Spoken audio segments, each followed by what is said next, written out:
Pangulong Bongbong Marcos, mahiya ka naman sa sarili mo. Ikaw, puro ka trabaho. Wala ka ng pahinga. Puro trabaho. Hindi tulad ng busy ko. Tingnan mo yung pinagagawa. Pasyal.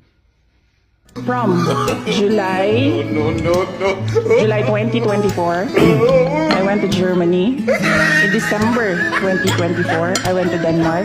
In January 2025, I went to Japan.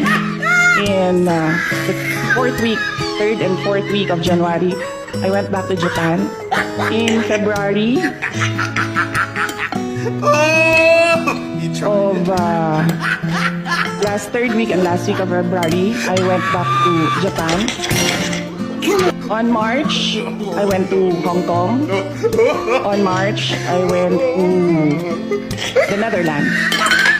On May, I went to Qatar and the Netherlands. On June, I went to Vietnam, Cambodia, and Malaysia. On June, I went to Australia. On July, I went to the Netherlands. You tried it. And the Republic of Korea. And very recently, from August to September, I went to Kuwait, the Netherlands, France, and Belgium.